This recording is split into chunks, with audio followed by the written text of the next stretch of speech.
We do have to move the bottom pin. Our top pin is just about right on at 20, so we're going to move the bottom pin down.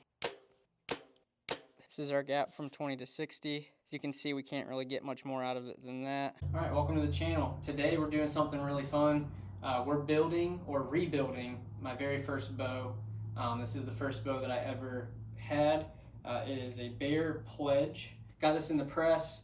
We're gonna take some quick measurements just because I actually don't know what they are off the top of my head. So brace height, I'm getting 31.5 on the dot. And then, axle to axle. Brace height, I'm getting 7 1/4. This is gonna be pretty slow. And I think it's gonna be a little bit torquey just because of the limbs, but this is my first bow. I was able to kill a deer with it. And what I wanna do is revive it so we can use it on a break 20 and potentially hunt with it this fall. The things that we're gonna do to it today, we're gonna change the D-loop because right now we just have a D-loop, it's kind of wore out and it doesn't have any knock sets. And then we're also going to put a slider sight on it and then get this thing tuned. We're gonna keep the Whisker Biscuit just because it's cool. It pays homage to the setup before. We're gonna leave this as long as it matches the housing. We might move it in and out so that we can keep the old school peep. Yeah, so it should be pretty easy. We're just gonna make a few changes. We're gonna leave the stabilizer the way it is. Basically the way that I would have shot it 5 or 6 years ago when I first started bow hunting, except with a slider sight. We're gonna get it in tune. We shot it through paper just before this and it actually looks pretty good. What is that? 15, 14, 13. So it actually looks like the rest is at 13/16, which is great. But because we have a little bit of a right tear or knock right tear, we do need to mess with the cables a little bit to get that tear out. I'm gonna go ahead and get a new D-loop and get the sight on first, and then we'll go back to the paper tuner and get this thing tuned up.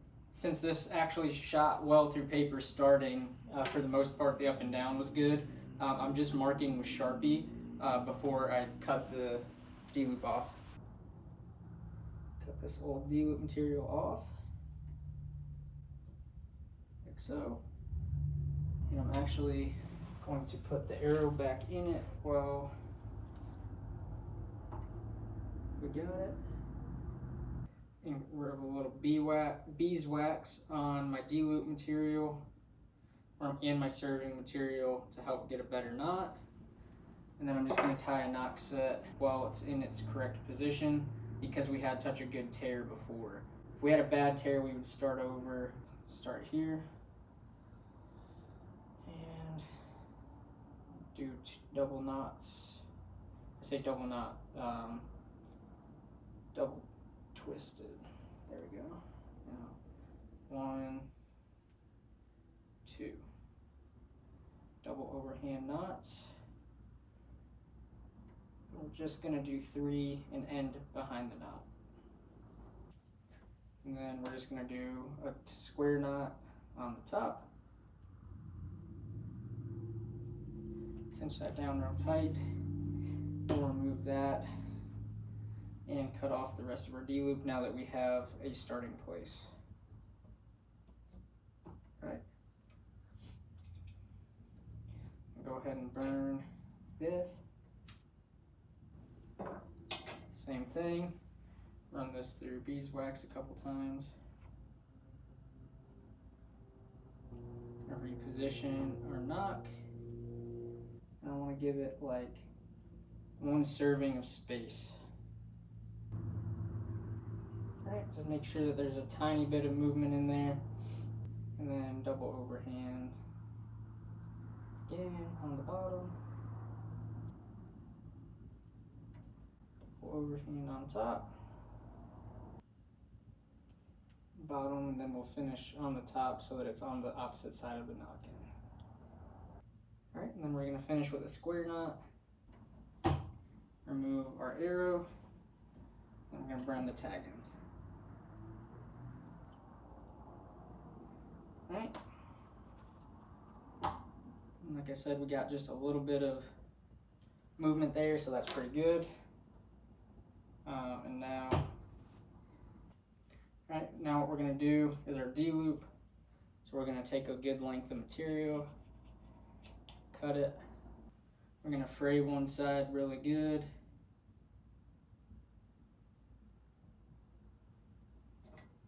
Give that a burn.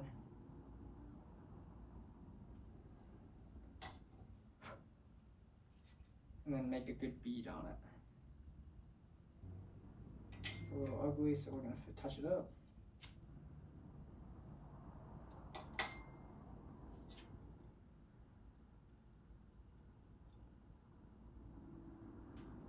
Right.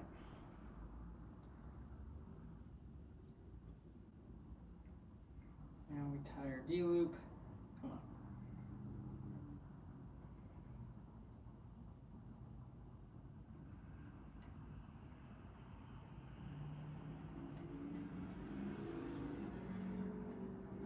Make sure that knot is nice and tight against.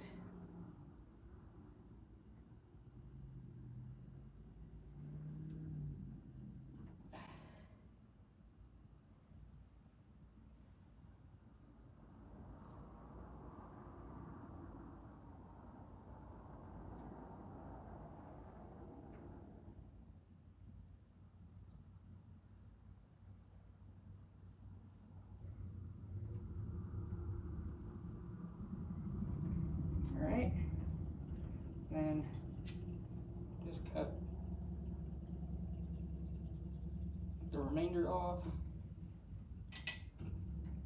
fray that out a little bit.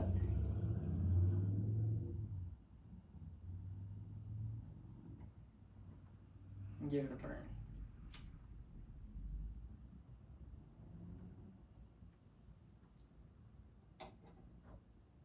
And then we want to make a good bead on that as well. Let that cool for a second. And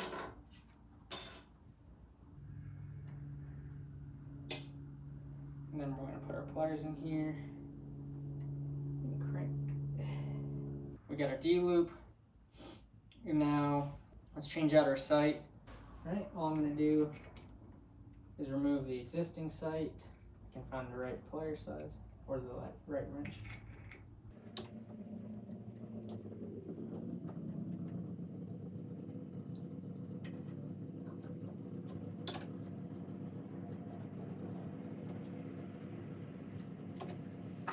And just put on the bracket for my Excel.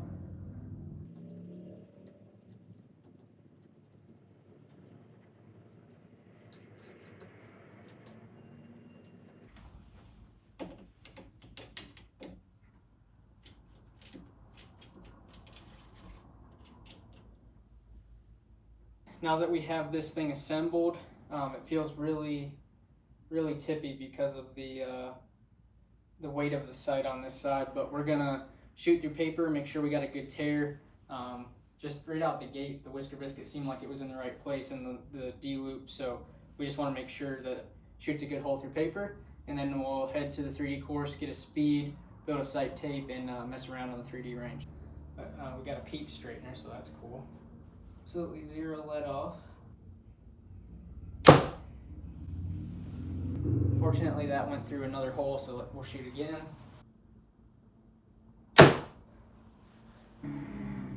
All right, this is my build for my first hunting bow. All I did really today was tie a new D-loop on, put a new sight on, and made sure that it was shooting a perfect hole through paper.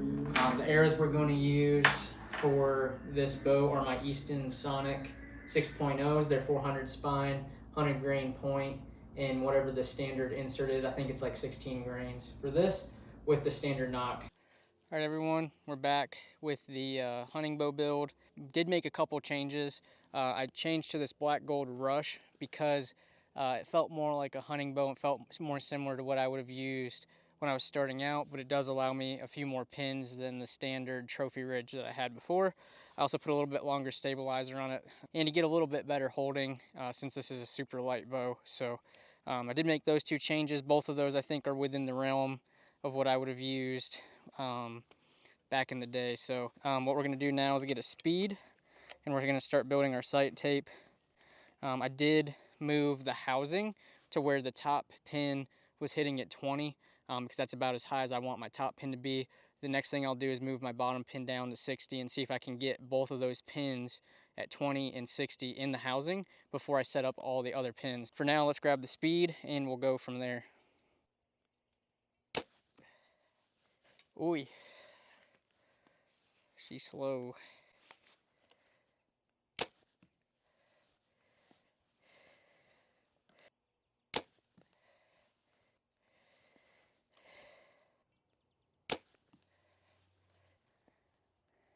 So we're ranging between 237 or 236 and 234. That seems about right. Could crank on this a little bit more if we needed to get some more speed, but for right now that feels comfortable. It's got very little let off, so I think we got this set up how we want it. Let's go to 20 and get that dialed, and then head to 60 and we'll see what we can do. It's pretty good at 20. Let's walk our way out to 60 and make sure that we can clear that as well. We do have to move the bottom pin. Our top pin is just about right on at 20.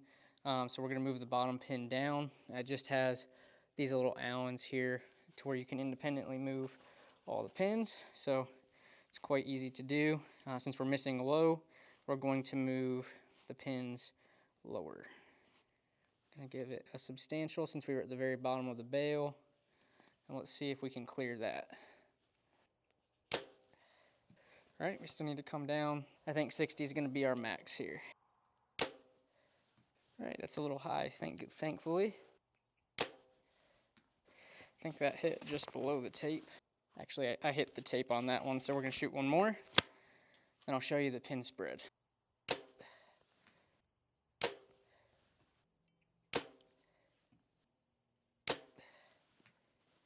This is our gap from 20 to 60. As you can see, we can't really get much more out of it than that. So what we'll do now is we'll fill in all the gaps, 20, 30, 40, 50, and then fine tune our 60 on a dot as opposed to a straight line, and then we should be good to go. All right, everybody, welcome back. This is our third week in the study of the Gospel of John. We're taking one day out of every week to go over our takeaways and what the scripture said to us, and I'm sharing that with you all. Today we are doing day 18. We are doing John 9:21 through 41. All right, a little bit of background before we get started. This is right after Jesus heals a blind man. The Pharisees are basically investigating, and they don't believe that it could be possible, saying that he might have even been lying or was never blind to begin with. So the Jews are now going to the parents to figure out what happened. And we start there in 21, which says, but how he now sees we do not know, nor do we know who opened his eyes. Ask him. He is of age. He will speak up for himself. His parents said these things because they feared the Jews, for the Jews had already agreed that if anyone should confess Jesus to be Christ, he was to be put out of the synagogue. Therefore his parents said, he is of age, ask him. So for the second time they called the man who had been blind and said to him, give glory to God. We know that this man is a sinner. He answered, whether he is a sinner, I do not know. One thing I do know, that though I was blind, now I see. They said to him, what did he do to you? How did he open your eyes? He answered them, I have told you already, and you would not listen. Why do you want to hear it again? Do you also want to become his disciples? And they reviled him, saying, you are his disciple, but we are disciples of Moses. We know that God has spoken to Moses, but as for this man, we do not know where he comes from. The man answered, why, this is an amazing thing. You do not know where he comes from, and yet he opened my eyes? We know that God does not listen to sinners, but if anyone is a worshiper of God and does his will, God listens to him. Neither since the world began has it been heard that anyone opened the eyes of a man born blind.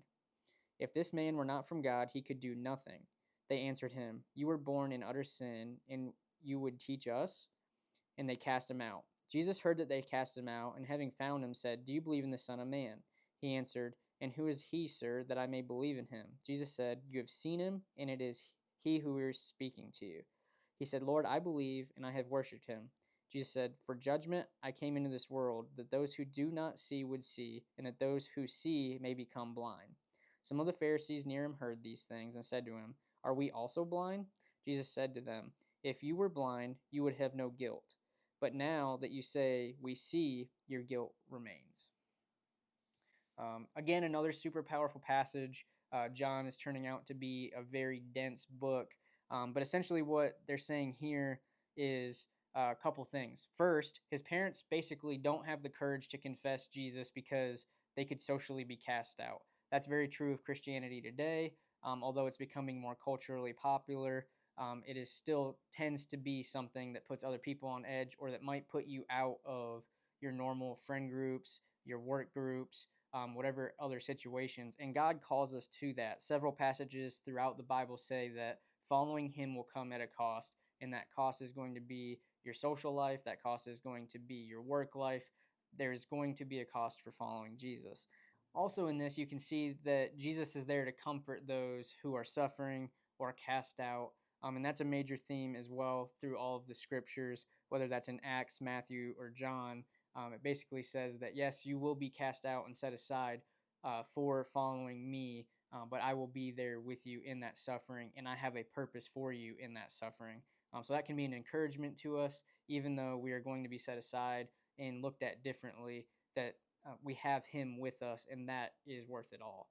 So, a key application from this passage out of that lesson would be, am I ready to sacrifice for Jesus? And basically, am I willing to be outcast socially in the workspace and wherever I might go in order to follow Jesus? And if not, what is keeping me back from that? And I would challenge you the same. Appreciate you watching. God bless, and I'll catch you later.